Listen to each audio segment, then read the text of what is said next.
Araminta Hale had learned to measure her days by the weight of other people's silences.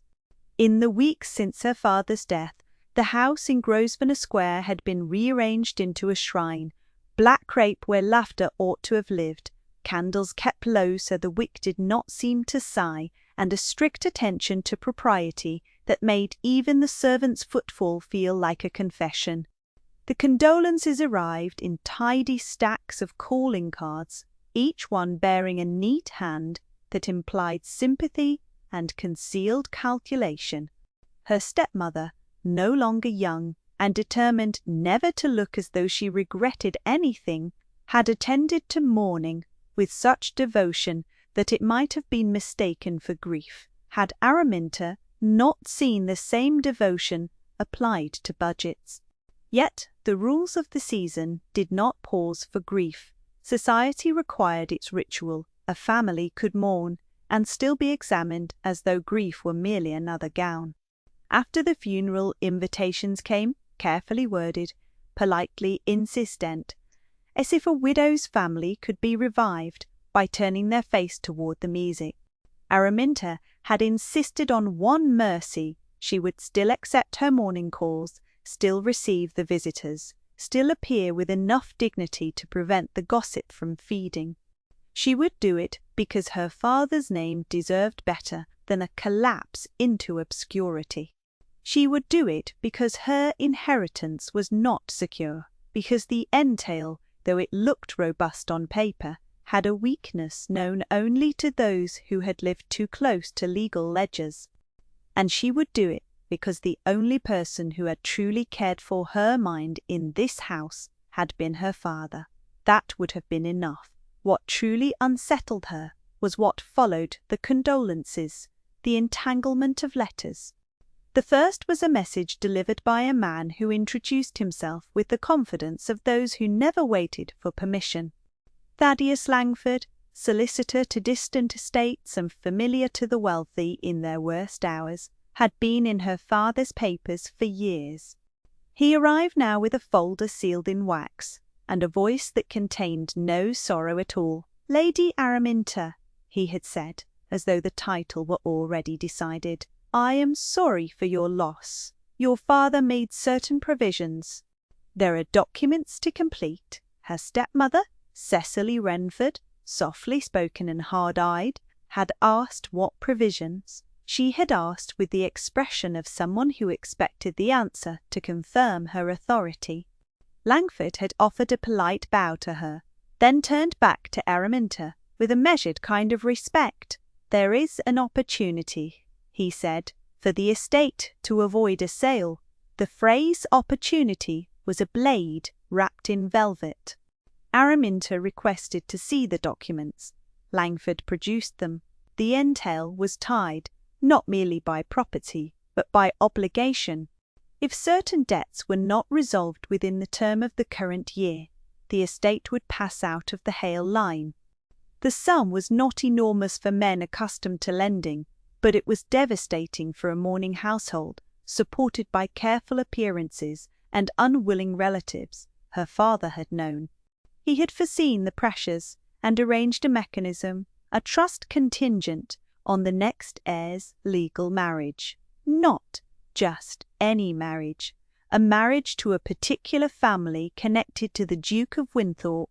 A dowry could be arranged, a match could be brokered, or she could refuse. Araminta had refused before. She had watched her father refuse an arrangement once, and watched the consequences spread like ink through the family's future. If he had refused out of principle, then Araminta would have to resist out of something sharper. Choice, she read until her eyes watered and the room around her grew distant. Langford watched her with professional patience. "You must understand," he said when she finished. "Your father believed the match would protect the estate and preserve the name. The arrangement is not a trap. It is simply realistic." Araminta's mouth tightened. "Realistic?" she echoed. Langford inclined his head. "The Duke of Wynthorpe will not be inconvenienced. If you accept, the solution is swift. If you refuse, your stepmother's management will not prevent a public question of debts, the sale of an entailed estate, a public question, she interrupted, and therefore a public humiliation. Langford did not deny it. Cecily, unable to resist the thrill of power, had placed her hand on the arm of the chair near Araminta's, as if claiming ownership of the conclusion. Lady Araminta will do her duty, Cecily said. Of course she will. Araminta had sat with her hands folded, restrained and silent, because she had sworn she would never again let another woman speak her future into existence. In the following days, the house hosted morning calls. Neighbours approached in measured waves, speaking to Cecily with their careful warmth, and to Araminta with their curiosity. Araminta noted what they did not say. They looked at her gloves as if her fingers were evidence. They watched her posture, they watched the faint sadness in her eyes, and tried to decide whether it would make her pliable. Most did not understand what her intelligence allowed her to do. She listened, she compared phrases. She caught the moment a guest asked too casually whether the Hale estate was already settled. The question was not about property. It was about whether Araminta would become desperate enough for a match. When Reginald Merriweather, Duke of Wynthorpe, arrived to call, it happened like a weather change. The Duke did not enter the drawing-room as though he were visiting a grieving household. He entered as though he were appraising a battlefield. His coat was fine and dark, and his mourning cravat was neatly tied, but there was something in the line of his mouth that refused to soften for etiquette. He bowed to Cecily first. Cecily smiled too broadly. "Your Grace," she murmured. He did not respond as warmly as she wished. He offered a controlled inclination of his head, as though his respect were expensive. Then his gaze found Araminta. Pity was common. It was easy. His look was the kind of attention men saved for problems that might bite. "Lady Araminta," he said. Her stepmother shifted, preparing to claim victory. The Duke continued, as though Cecily were an interruption. "I have been told you are managing affairs in the late Mr. Hale's papers." Araminta kept her voice calm. "I have been told much, Your Grace. Some of it is accurate." His mouth twitched. "It might have been amusement. It might have been disdain. Then let us be accurate," he said. "Will you accept my solicitor's arrangements?" Langford stood near the sideboard with his folder, as though he were waiting to be summoned. Araminta did not glance at him. She did not look away from the Duke. "I did not agree to be offered," she said. "If my father arranged obligations, I am aware. But I am not a commodity." The Duke's eyes narrowed by degrees. "A commodity?" he repeated, as if tasting the insult for construction. "Lady Araminta, men who own estates speak of commodities as though they were grain and iron. Women who inherit them speak of them as if they were souls," she finished. His expression hardened. "I have heard," he said, "that you are clever. Cleverness is not a crime. It is sometimes a defense," he said. She smiled, small and restrained. "And sometimes a weapon." He leaned forward, just enough to claim space. "Then consider this a warning." Araminta's smile did not widen. "Warnings imply you expect resistance." There were lines at the corners of his eyes that suggested he did not smile often. Perhaps he did not permit himself to. In another man, the habit would have been merely rude. In him, it was charged, self-protective. "You intend to refuse," he said. "I intend to choose," Araminta replied. Cecily cleared her throat. "Your Grace, surely you understand." He cut her off with the smallest glance. It was astonishing. In a room full of rules, the Duke's gaze functioned like a verdict. "Lady Araminta," he repeated, "I require clarity. The family must appear at the season events. That requires a plan." Araminta's restraint, her power, her shield, stayed firmly in place. She did not rise to the challenge of arguing. Instead, she curtsied. "I will give you clarity," she said, "when you have given me the truth." The Duke held her for another breath, then bowed with a finality that ended the conversation. It was agreed, by omission if not by consent, that Araminta would attend the next public function with her family. Society treated the funeral of Mr. Hale as though it were a topic of conversation. People came to the mourning rooms for a glimpse of the young widow of the late gentleman's line, not because they mourned him, but because they mourned the possibility of a match. When Araminta appeared in black, her mourning was admired. When she spoke with quiet intelligence, she was discussed. The ton was delighted by both her beauty and her refusal to appear broken. They watched her curtsies, waiting for them to become weaker. Instead, her curtsies became sharper. At Almack's, during a night of polished silk, practised laughter, and the hush that followed the arrival of important people, Araminta entered with Cecily and offered the appropriate smile to the appropriate ladies. Calling cards had been exchanged for weeks. Now, reputation travelled faster than ink. Langford was present in the room, seated near those who pretended they did not care about marriage, but always happened to be listening. He looked as though he were counting not steps, but contingencies. Araminta did not look for the Duke until she felt the change in the air. He stood at the edge of the assembly like a man refusing to be swept into someone else's party. His coat was dark, his expression remained controlled, and his attention moved with purpose. When he spoke to a gentleman about the price of port, it was delivered as if port were merely another ledger. Then he turned, and his gaze found Araminta. He approached, without asking permission. "Lady Araminta," he said. She curtsied. "Your Grace." There was a pause, filled by the faint music and the rustle of gowns. "Do you intend to continue refusing to be realistic?" he asked. Araminta's eyes stayed steady. "Do you intend to continue behaving as though my agreement will fall into place because your solicitor has waited patiently?" Something moved in his expression, perhaps annoyance, perhaps grudging respect. "My flaw," he said, "is that I believe time is a weapon, and my flaw," she replied, "is that I dislike being struck by it." A lady near them pretended not to listen while clearly listening. Araminta could feel the ton's desire to turn every exchange into a story. The Duke appeared not to care. "Then dance with me," he said abruptly. Before she could retreat into politeness, Araminta's restraint tightened into something like steel. Dancing was public. If she danced with the Duke, society would decide her future in the space of a quadrille. "I do not dance with men who issue demands," she replied, voice soft, expression serene. The Duke's mouth flattened. "I do not issue demands. You called it a warning." It was an attempt at honesty. Araminta blinked slowly. Honesty without consent becomes a different kind of violence. The Duke's gaze darkened.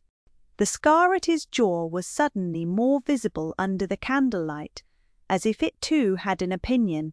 "Then be honest," he said, leaning closer. "What would satisfy you?" It was a dangerous question.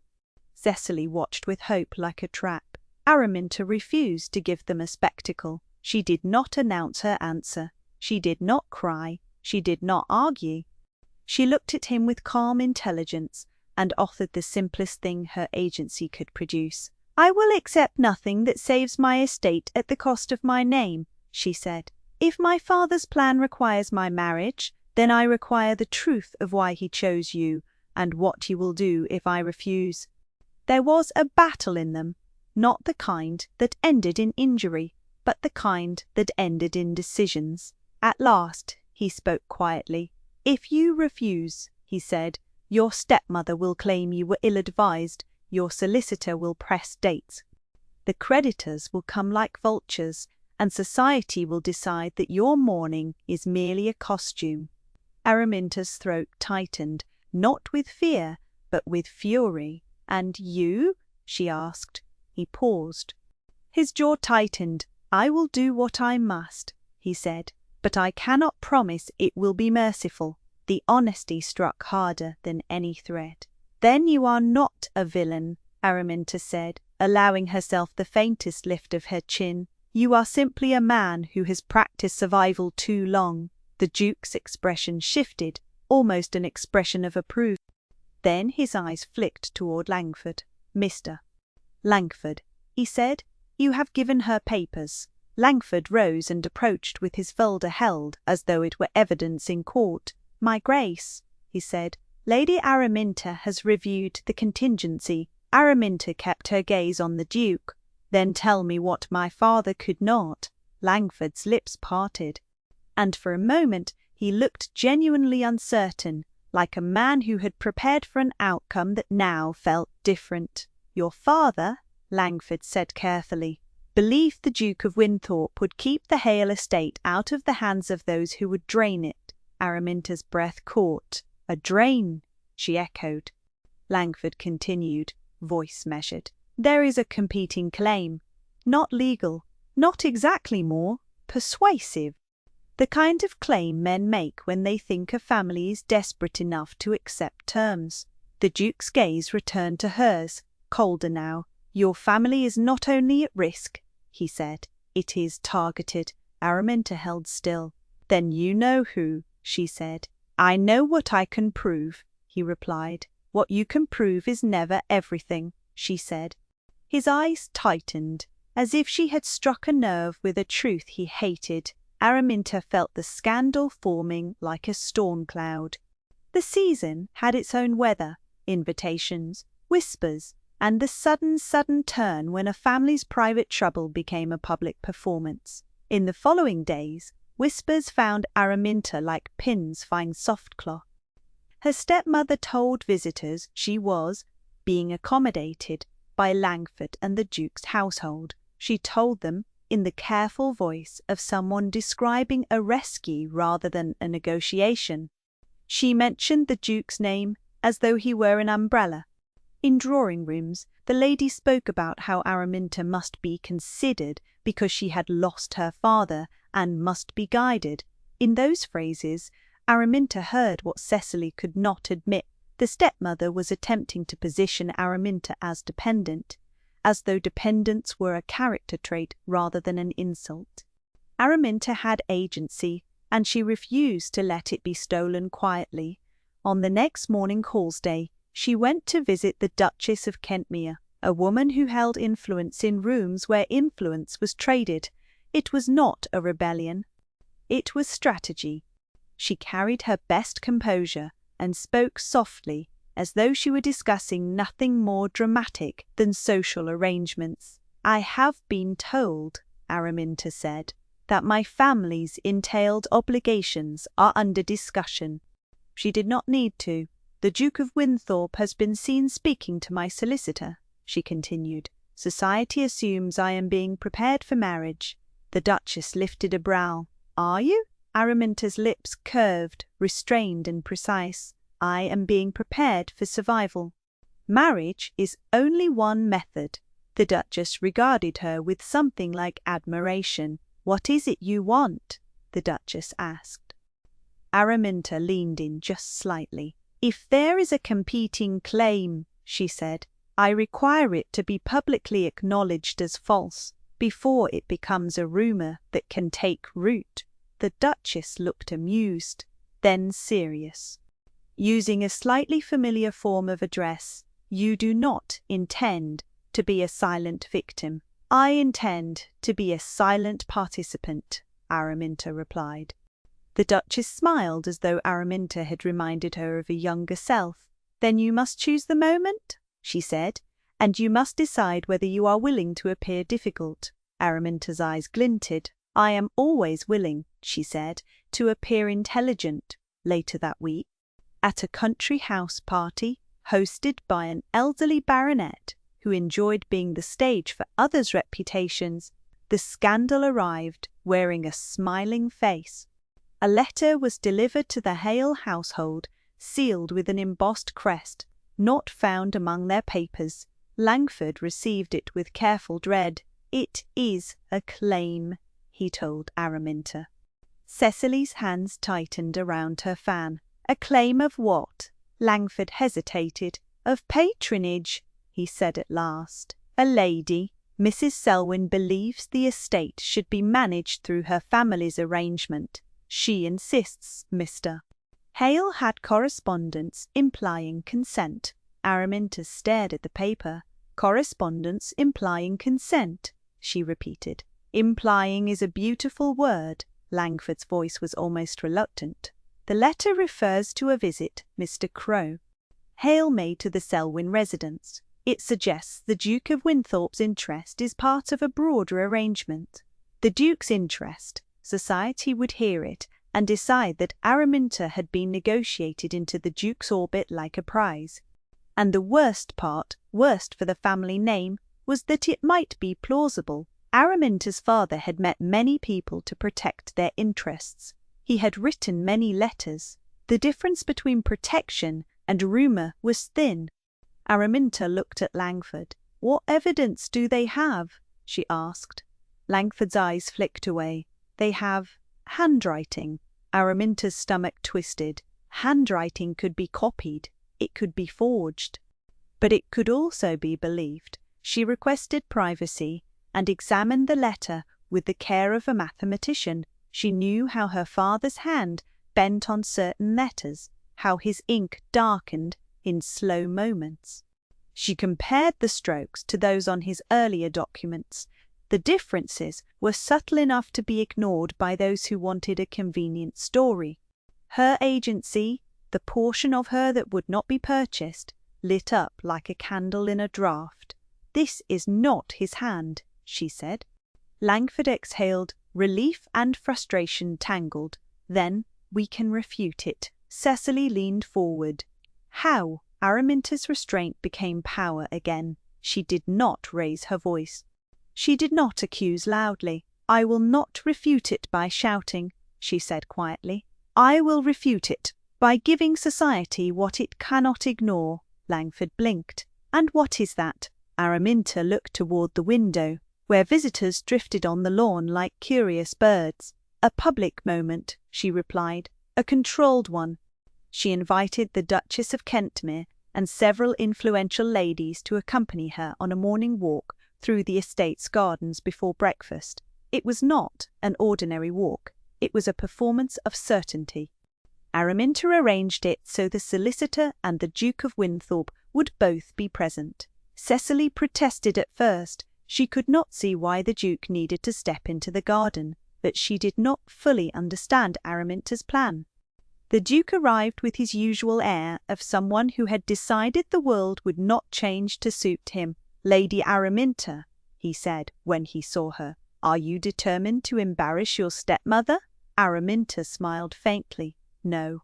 I am determined to protect my father's name." His expression tightened. "Your father's name is tied to your marriage contingency." Araminta didn't blink.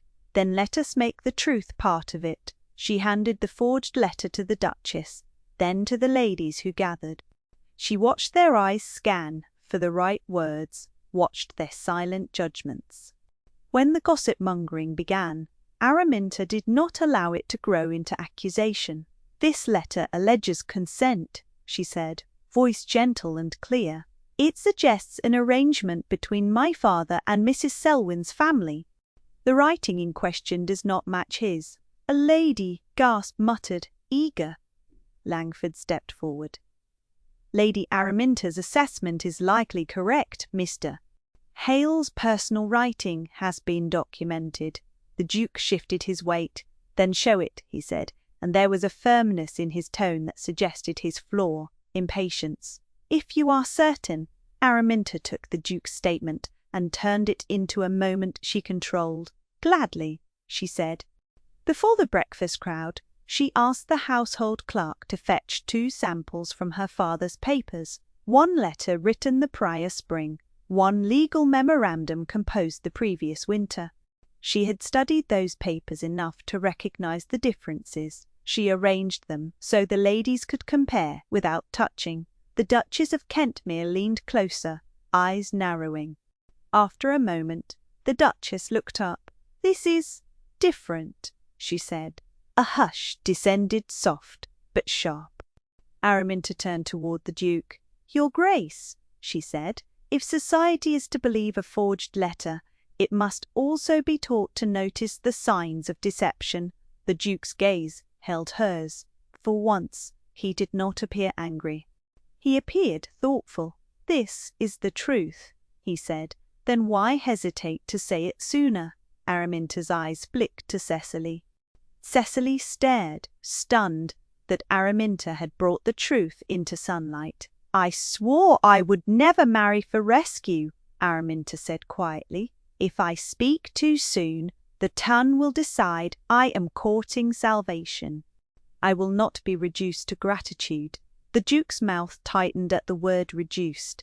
"And yet," he said, "you have forced a public refutation." "I have not asked for rescue," she replied. "And I," he said, voice lower, "have not offered it as such." The ladies murmured now openly, as though Araminta's intelligence had become entertaining. Society loved a clever woman, as long as the cleverness did not threaten their comfort. Still, the whisper pattern changed. It no longer centered on whether Araminta was available to be owned. It centered on whether she was formidable. In the weeks that followed, there was another funeral, not for Araminta's father this time, but for a distant relative whose death provided pretext for further discussion. The family's mourning rooms filled once more. Cards arrived faster now, as though the estate's survival had become an exhibit.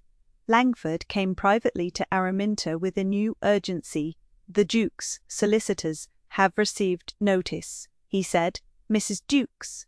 Selwyn intends to challenge the entail in a way that will become public." Araminta's spine straightened. "With what aim?" she asked. "To pressure the match," Langford answered. "To force you into appearing compliant. If you refuse, they may attempt to claim you are withholding consent to protect your own comfort." Araminta's lips thinned. "They always frame it as protection for women," she murmured. "But protection is merely another word for control." Cecily tried to intervene. "Surely," she said. "Your Grace can." Araminta held her hand up without looking at her stepmother. "No," Araminta said. "Not surely." "Not as an unasked favour." Langford watched her with a strange respect. "The Duke," he began, then paused as though choosing words. "He is not as indifferent as you believe. His hesitation is personal." Araminta studied Langford. "Is it?" Langford's eyes lowered. "He has debts." Araminta's heart beat faster. "The Duke?" she asked. Araminta understood then, with a clarity that made her anger shift direction. The arrangement might not be a simple rescue for her estate. It might be an exchange designed to correct his own vulnerabilities.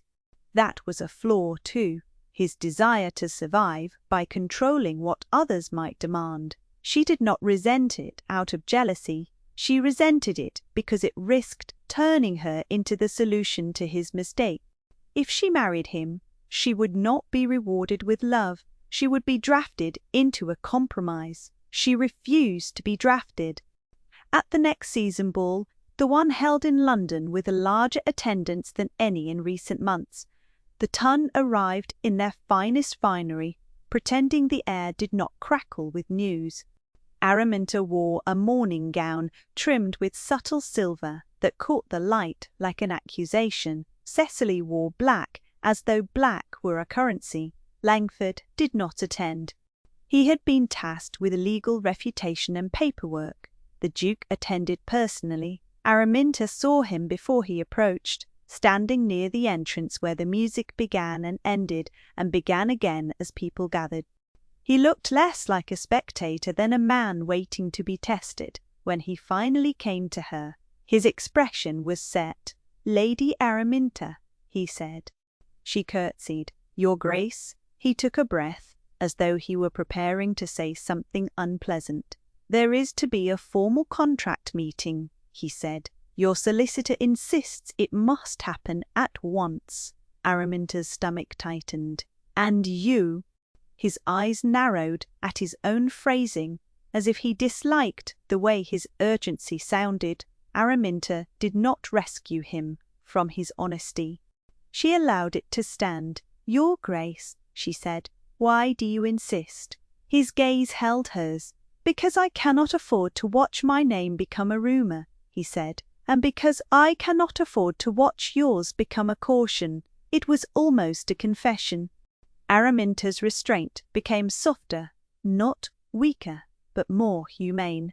I do not need your name, she said. And you think I want to give it? He countered. It was the closest he had come to admitting tenderness. She watched his hands. One curled slightly as though he restrained himself from reaching for her. Then she remembered his flaw, survival by control. She refused to be seized by it, so she did the one thing she knew would shift the story. She refused to offer him an easy path. Then let us not speak of name, she said. Let us speak of choice. If I am to marry, I will ask for the contract to reflect my father's intentions and my boundaries. I will not be written into a document like a signature. The Duke's mouth tightened. You intend to negotiate. I intend to be fair, she replied. He looked at her as if she were both irritating and admirable. Very well, he said. Then negotiate. Before she could respond, a chaperone, a woman with the posture of a guard at a door, arrived with a request. Your Grace, she said, Mrs. Bray. Selwyn has been cited at the edge of the assembly. She asks to speak with Lady Araminta. The tongue began to ripple with excitement. Gossip loved confrontation. Cecily straightened as if she were about to witness triumph. Araminta's eyes narrowed. She did not raise her voice. She did not flinch. What does Mrs. Selwyn wish? She asked. The chaperone glanced at the Duke. To offer clarification. Araminta recognized the trap. Clarification was another word for planting a rumor that could later be defended as reasonable. If she accepted the clarification in public, society would decide she was relieved. If she rejected it, society would decide she was arrogant. Either way, her family name would be harmed. The Duke stepped closer, and for the first time, Araminta noticed the crack in his control. He wanted to intervene, wanted to protect her, yet he could not do it without revealing his own stake. She understood then that his flaw was not merely impatience. It was a stubborn belief that he alone must manage the consequences. Araminta refused that belief. Your Grace, she said quietly, if I accept any explanation, I will accept it on my own terms. The Duke looked down at her as though he were assessing whether she could survive without his assistance. Then he nodded once. Araminta turned to Mrs. Selwyn. The woman arrived with a smile too polished and eyes too bright. She was dressed in such a way that mourning could never truly hide her wealth. Lady Araminta. Selwyn cooed. I have heard you dispute a letter. Araminta curtsied. I dispute nothing, she replied. I verify. Mrs. Selwyn's smile flickered. What do you call your father's intentions? She asked. A desire to protect your future. Araminta's gaze remained calm. My father protected our future by defending our name, she said. If your intent is clarification, then produce facts. If your intent is leverage, then say so, and stop pretending otherwise. The tongue inhaled as though they had been offered blood. Mrs. Selwyn recovered quickly. You are bold, she said, voice sweet. Araminta's eyes softened. Boldness is what society calls intelligence when it cannot control it, she replied. The whispers began immediately, but now they were focused on Mrs. Tan. Selwyn's attempted manipulation, rather than on Araminta's supposed desperation. The Duke watched it happen, watched Araminta manage the room without raising her voice, without begging for mercy, without offering scandal as entertainment. When Mrs. Selwyn finally withdrew, harmed not by anger but by exposure, the Duke leaned toward Araminta. "You refused rescue again," he said. Araminta's mouth curled. "I refused rescue as a bargain." She met his gaze. "I negotiated for truth," she replied. The Duke's eyes darkened. "Then you have given me something." "What?" she asked. "An image," he said, almost reluctant. "That I cannot dismiss you as a problem." Araminta felt something in her chest shift an inconvenient warmth. She did not let it become confession. Instead, she offered her restraint like a promise. "I am not a problem," she said. He looked as though he wanted to argue, then chose to stop. Perhaps he had learned slowly that not everything needed to be forced. Later that night, while others lingered near supper, Araminta excused herself to the library. It was a quiet room, filled with books and the smell of paper. She sat at the desk with the contract drafts Langford had prepared and a pen poised above the page. The knock at the door was careful. The Duke entered without waiting. "I was told," he said, voice low, "that Mrs. Selwyn attempted to speak with you." Araminta did not look up yet. "She did, and—" Araminta turned the page slowly. "I refuse to be baited." The Duke stood near the desk, hands at his sides as though he were restraining himself from reaching. "May I?" he asked, nodding toward the papers. Araminta considered. She could refuse. She should. But she also understood the value of controlled transparency. She slid one page forward. "You may read," she said, "but you may not interpret it as surrender." His gaze moved over the text, quickly and precisely. Then he stopped on a clause. "This," he said, pointing with one finger, careful not to touch the page too hard. "You require that my debts are not a consideration in the match." Araminta's eyes met his. "I refuse to marry a man's desperation," she said. His throat tightened. "And you," he said, "require that my name is not used as a veil for legal coercion." Araminta nodded. "Yes." His jaw clenched, his flaw showing itself again. "Pride." "I did not intend," he began. "Intent does not protect a family," she interrupted gently. "Only proof." He stared at her for a long moment. Then he exhaled as if he had been holding breath for years. "Lady Araminta," he said softly, "I am not entirely innocent." Araminta looked down at the contract draft, giving herself time to absorb the shift in him. "Innocence is not required," she replied. "Accountability is." He stepped closer, but not too close. "I have debts." "Pass," he admitted. "They are not from vice. They are from war contracts and losses I could not prevent. I returned believing my house would be stable, and I was wrong." Araminta listened, and, he continued, voice roughening slightly, "I have been afraid of watching my own estate become a rumor. It is why I insisted on speed. It is why I believed control could keep the worst from happening." Araminta's pen remained poised. "And why do you insist you are not a villain?" she asked. He looked at her, and for a moment his face softened. "Because I do not want to harm you," he said.